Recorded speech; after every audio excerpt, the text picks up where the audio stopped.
Hello everyone, my name is यथार्थ शर्मा।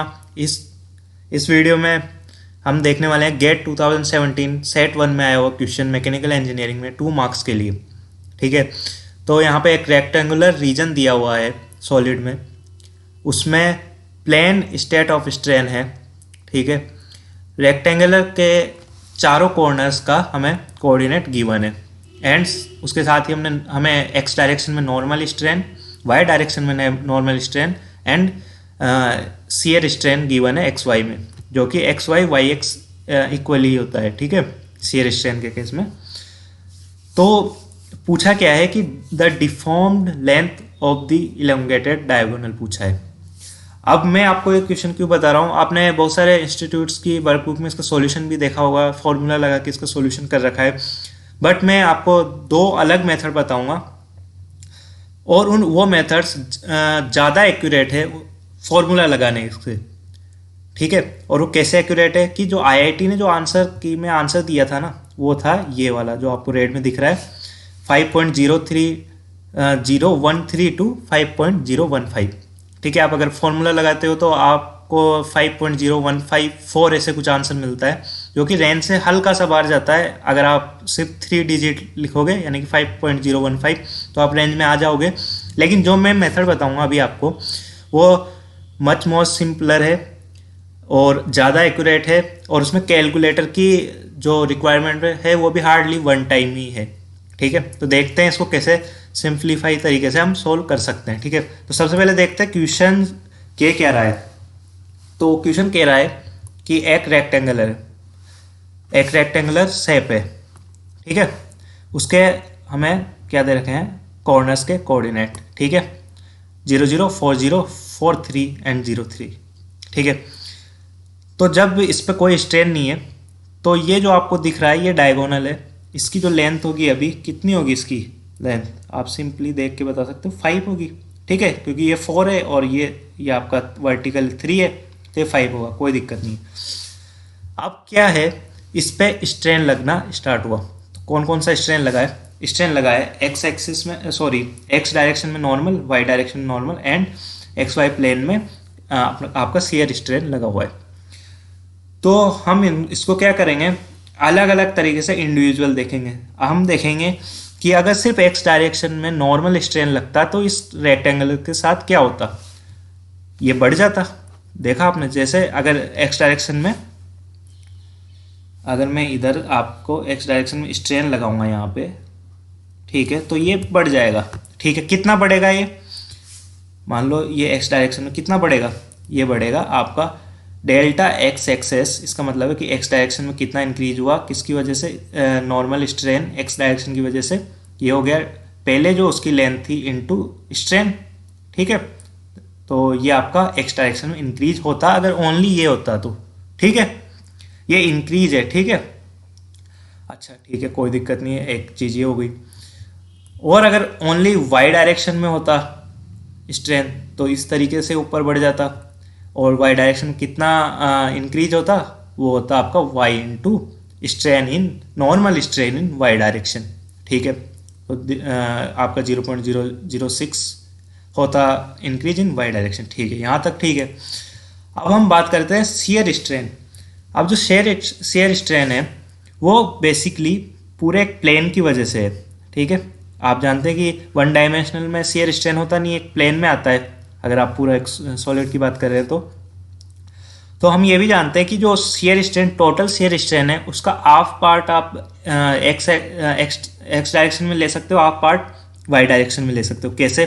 जैसे मान लो ये आपका शियर स्ट्रेन हुआ। शियर स्ट्रेन मतलब कि आपका जो ये अपर जो ये है, यहाँ पे अगर मान लो फोर्स लगा तो ये जो अपर रीजन है, अपर प्लेन है आप इसको बोल सकते हो, वो क्या होगा, डिस्टोर्ट होगा। ठीक है, तो इस तरीके से ये इंक्रीज हो जाएगा। यहाँ पे ये कौन सी डायरेक्शन में इंक्रीज हुआ है, ये आपका एक्स डायरेक्शन में इंक्रीज हो गया। ठीक है, तो देखो एक्स डायरेक्शन में एक तो नॉर्मल स्ट्रेन की वजह से इंक्रीज हुआ। ठीक है, अब ये है शियर स्ट्रेन की वजह से, लेकिन ये कितना इंक्रीज होगा, जितना ये एंगल होगा। अब ये एंगल कितना होगा, ये एंगल होगा आपका टोटल शियर स्ट्रेन का आधा।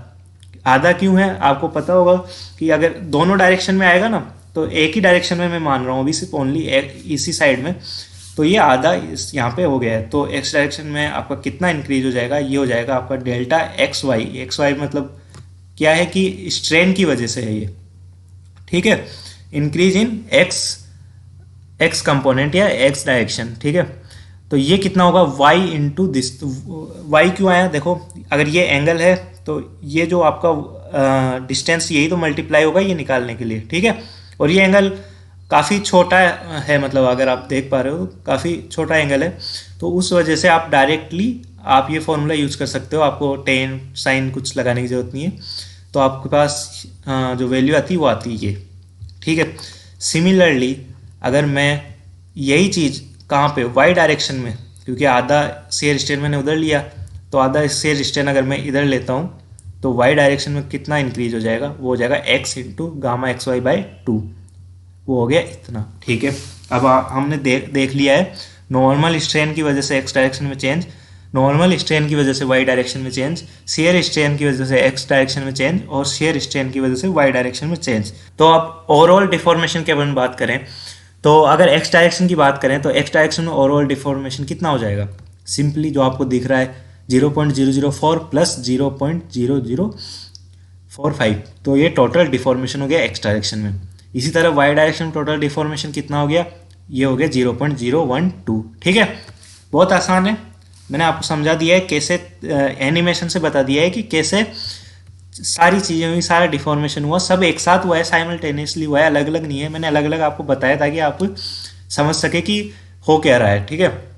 अच्छा, ये तो डिफॉर्मेशन हुआ एक्स और वाई में, तो इससे क्या पता लगा हमें, अरे इससे ये पता लगा कि जो हमारा जो पॉइंट होगा, कौन सा पॉइंट होगा, जैसे ये रेक्टेंगल है,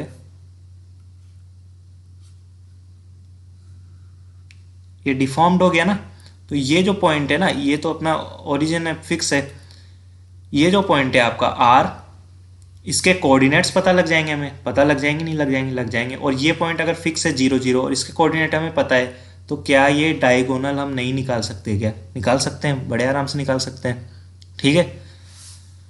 तो यहाँ से हम देखते हैं कि ये आर के नए कोऑर्डिनेट क्या हुए। तो एक्स डैश मैंने मान लो एक्स डैश का कोऑर्डिनेट माना, तो ये हो जाएगा, पहले 4 था, इतना इंक्रीज हुआ तो 4.0085, और ठीक है ऐसे ही वाई डैश हो गया 3.012, ठीक है।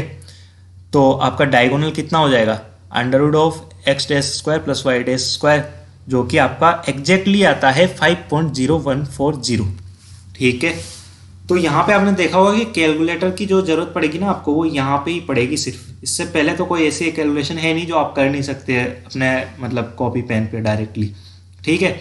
और यही एग्जैक्ट आंसर आपको कैलकुलेटर से मिल जाएगा, आपका जो गेट का साइंटिफिक कैलकुलेटर होता है इसमें आप वैल्यूज रखोगे तो एग्जैक्टली आंसर मिल जाएगा, और ये एग्जैक्टली बीच में है, मतलब 5.013 और 5.015 के बीचों बीच का आंसर है, ठीक है। तो ये मैंने आपको समझाया। अच्छा, आपको लग रहा हो कि ये तो एक मेथड हो गया, ये भी थोड़ा सा कॉम्प्लेक्स लगा होगा, ये इतना कॉम्प्लेक्स है नहीं, ये सिर्फ समझने की बात थी। लेकिन इससे भी एक सिंपलर मेथड है जिसमें आपको ये सारा कुछ करना भी नहीं है, वो कौन सा है वो बताता हूँ मैं, वो मैं आपको डायरेक्ट बता सकता था, लेकिन अब आपको ज़्यादा समझ में आएगा, ठीक है।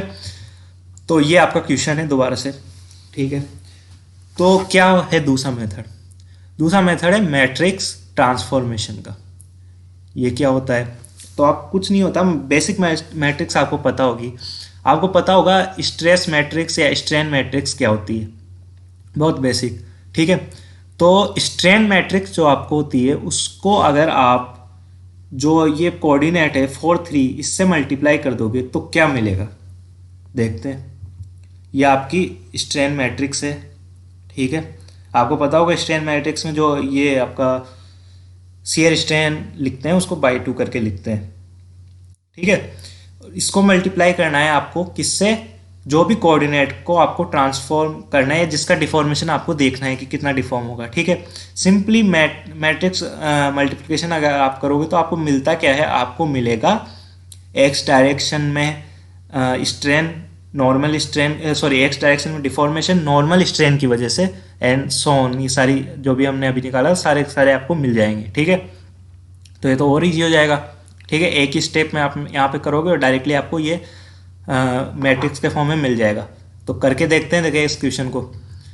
तो ये मैंने वैल्यूज़ रख दी है, ठीक है, ये सभी स्ट्रेन की वैल्यू, और ये गामा एक्स वाई बाई 2 है क्योंकि गामा एक्स वाई 0.03 दे रखा था, ठीक है।